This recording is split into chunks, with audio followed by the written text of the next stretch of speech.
Hi, everybody. I'm Jason. I'm Caden. I'm Jaden. I'm Eli. And we are the Yahushua and the Torah channel, and we thank you guys very, very much for hanging out with us.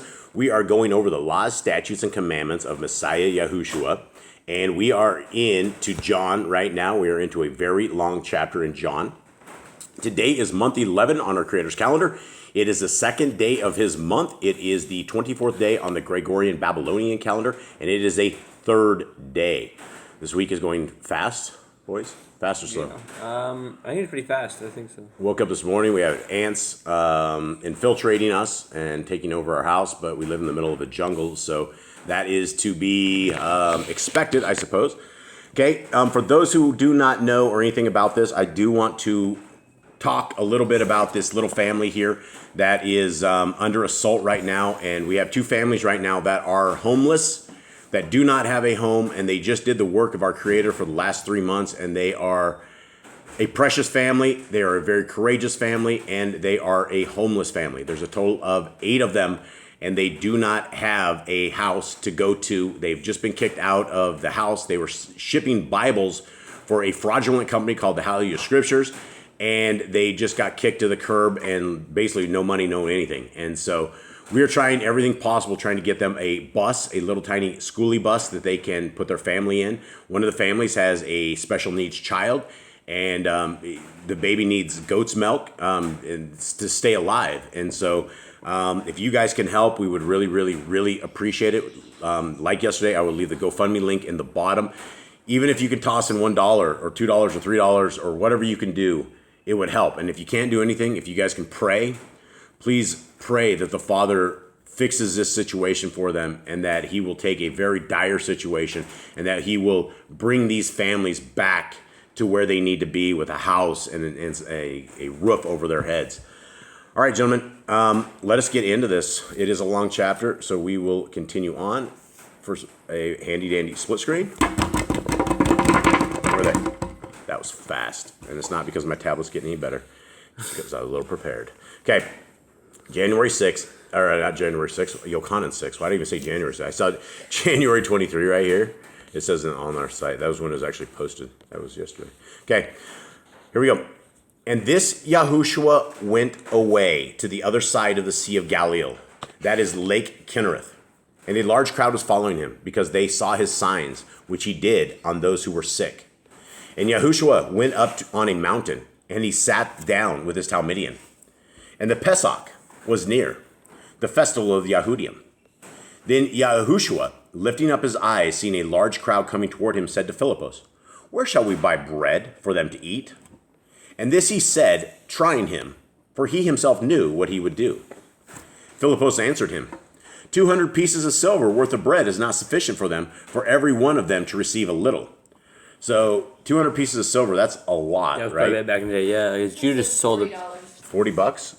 Yeah, I mean, that's like what? That's back in the days. That's a lot of money. Here nowadays, because I mean, Judas turned over Messiah for 30 This is like pieces of silver. Yeah, and so even then he says there's not enough bread that's sufficient for them if you had 200 pieces of silver. And so $40 back in the day would be a bunch. But what was 30 pieces of silver if that's 200? If 200 is $40, he like turned Yeshua over for like 4 cents. Yeah, he turned them over for like nothing, like $30, $40, something like that. If that, not even that, it would be less than that, because if that was $40 for 200 pieces of silver back in the day, so that's like a sixth of that, really. Like $5. 25, yeah. Turned Messiah over $5. What a loser. Wow.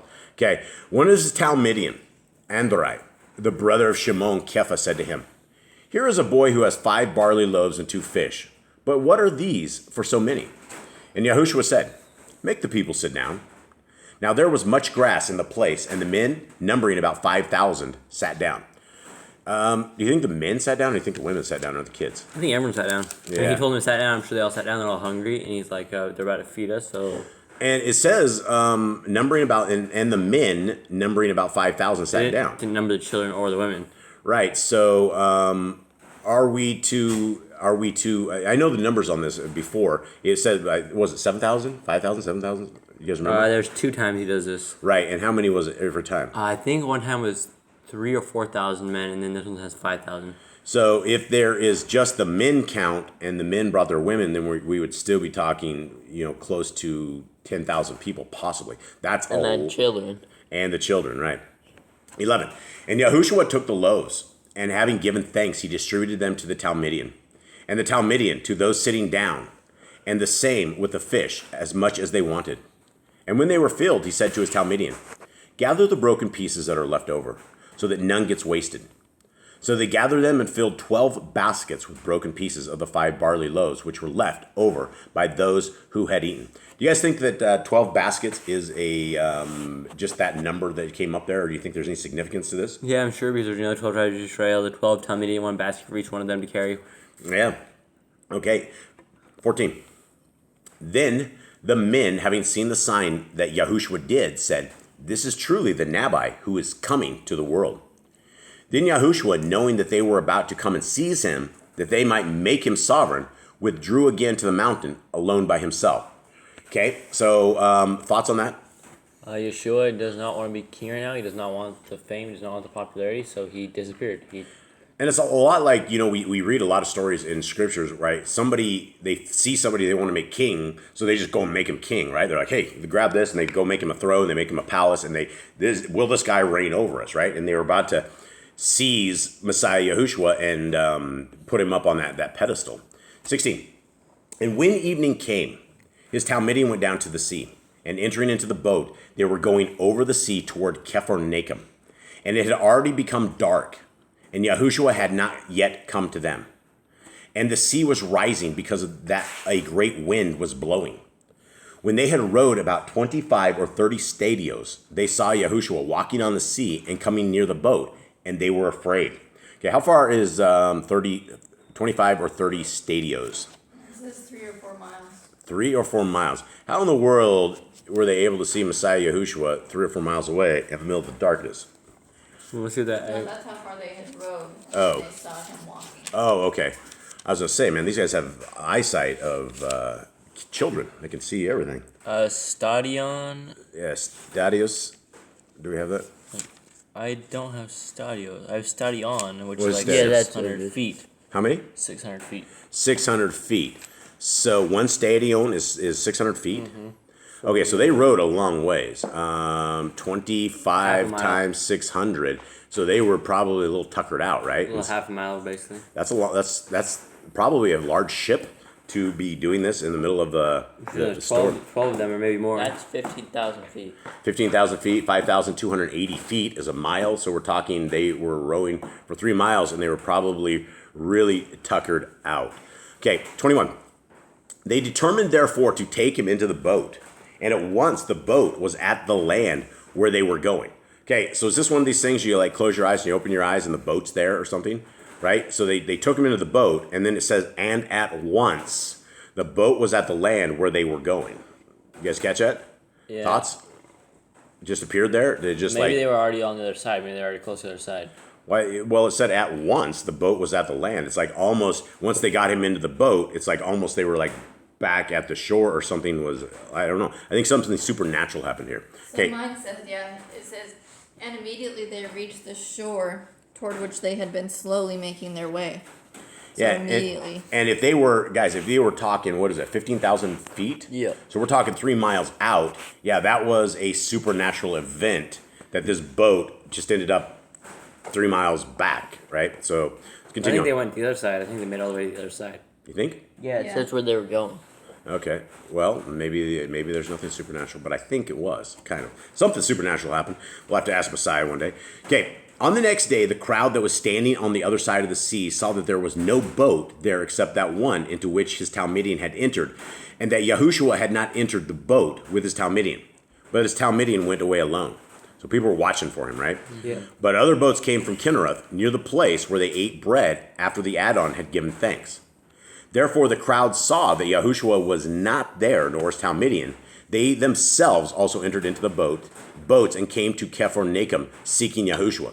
Right? He's a celebrity, right? He can't get away, and so everybody's looking for him. He thought he had the secret plan, right? Like going out by night on the water is like the way to get on the scene, right? That's like the super Nobody could find him. sneaking power. Yep.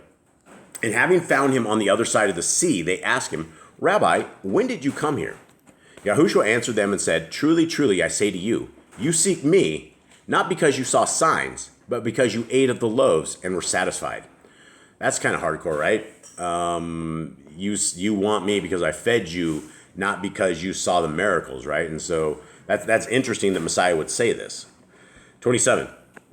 Do not labor for the food that is perishing, but for the food that is remaining to everlasting Kai, which the bin of Adam shall give you. For the Father, Elohim, has put his seal on him. So they said to him, what should we do to work the works of Elohim? Yahushua answered and said to them, this is the work of Elohim, that you believe in him whom he sent. Thoughts, guys? This is the work of Elohim, that you believe in him whom he sent. That's right. That's because that's supposed to be how we are going to receive salvation. Right? We believe that Yahushua is the son of Yahuwah. Right. 30. So they said to him, what sign then would you do, so that we see and believe you? What would you do? Our fathers ate the manna in the wilderness, as it has been written. He gave them bread out of the Shamayim to eat. Therefore Yahushua said to them, truly, truly, I say to you, Moshe did not give you the bread out of the Shamayim, but my Father gives you the true bread out of the Shamayim. Who's the true bread? The true bread would be everlasting life. It would be the Messiah. Word. Yeah. Messiah is the true bread that comes. Okay, 33. For the bread of Elohim is he who comes down out of the Shamayim and gives Kai to the world. Okay, so that answered that next question, right? The bread of Yah is Messiah Yahushua. 34. Knock it off, Josh. Sorry, I have dogs that are over here. They're probably going to bark. Okay, 34. So they said to him, Adonai, give us this bread always. And Yahushua said to them, I am the bread of Kai. He who comes to me shall not get hungry at all, and he who believes in me shall not get thirsty at all. Okay, does this mean that we're never going to get hungry or we're never going to get thirsty, boys? Not in a physical way. Right. 36. But I said to you that you have seen me and still do not believe. All that the Father gives me shall come to me, and the one who comes to me I shall by no means cast out. Because I have come down out of the Shamayim, not to do my own desire, but the desire of him who sent me. Guys, we got to touch on this, right? Talk about this. He came down out of the Shamayim, he came out of heaven, not to do his own will, right? That's very important, because if you believe that Jesus and God and the Holy Spirit are all one in this thing they call the Trinity, that is not correct, because Messiah Yahushua, who you guys call Jesus the Christ, says right here that he is not his Father. If he did, he would be a liar, because if he was the Father, this particular verse right here would make him a filthy liar, because where he says, I have come down out of the Shamayim, not to do my own desire, but the desire of him who sent me, right? That's very, very clear. We have to get this Trinity out of our doctrine and away forever. Okay, 39. This is the desire of the Father who sent me, that all who has given me I should not lose of it, but should raise it in the last day. And this is the desire of him who sent me, that everyone who sees the bin and believes in him should possess everlasting Kai, and I shall raise him up in the last day. Okay, guys, this is the promise that we have, right? This is it. The desire of him who sent Messiah. Who is that? Who sent Messiah? Yahuwah, his Father. Yeah. And that everyone who sees the Son and believes in him should possess everlasting life. And it says Messiah will raise him up in the last day. Does this mean that when we die, we are sleeping? I don't think so. I mean, we could be. I think we're in a waiting room and then we come back. Right. Yep. Definitely. And I got dogs. They're starting to get a little wild, guys. Just like kids, they get a bit wild.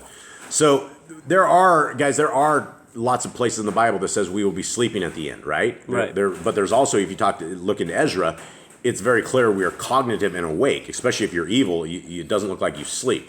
So maybe the good people sleep, and I'm sure Brother Glenn has some verses and things he could show us on that as well. Okay, 41. Therefore the Yahudim were grumbling against him because he said, I am the bread which came down out of the Shamayim. Eli, put the dogs, please, behind you. And they said, is not this Yahushua, the son of Joseph, whose father and mother we know? How is it then that he says, I have come down out of the Shamayim? All right, we're going to have to pause this for a second, guys. These dogs are going wild. Hang tight. All right, so that event is over. Let's continue on. And they said, is not this Yahushua, the son of Joseph, whose father and mother we know? How is it then, he says, I have come down out of the Shamayim?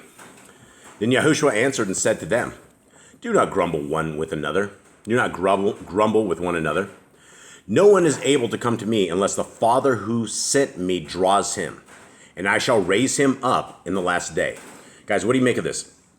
That's great. I mean, he'll raise up those people who are of Yahuwah, those people that are truly Yahuwah's followers. We will be raised up. Yeah, but it is up to Yah, right? He No one chooses. is able to come to me unless the Father who sent me draws him. Okay? 45. It has been written in the Nebium, and they shall all be taught by Yahuwah, everyone. Then, who has heard from the Father and learned comes to me. Not that anyone has seen the Father except he who is from Elohim. He has seen the Father. Okay, this is a tripping point right here, gentlemen. People think that the Father and the Son are the exact same people, and a lot of them will quote this verse. Does this verse say the Father and the Son are the same people? No. What does it say? He's seen his father. No one's seen him, and the only person that's seen Yahushua is the father. Right? They've seen each other. They're a family. A lot of people don't understand that there was a family, Yah and his son, Yahushua, in the Shamayim before creation. I know it's hard to fathom, but the Torah was also written 2,000 years before creation as well. And so there's a lot of things that the Son was with the Father, and whatever family they have up there, it is very, very clear the Son dwelt with the Father. Two separate entities. Never once does Messiah, Yahushua, say he's the Father. 47. Truly, truly, I say to you, he who believes in me possesses everlasting Kai. I am the bread of Kai.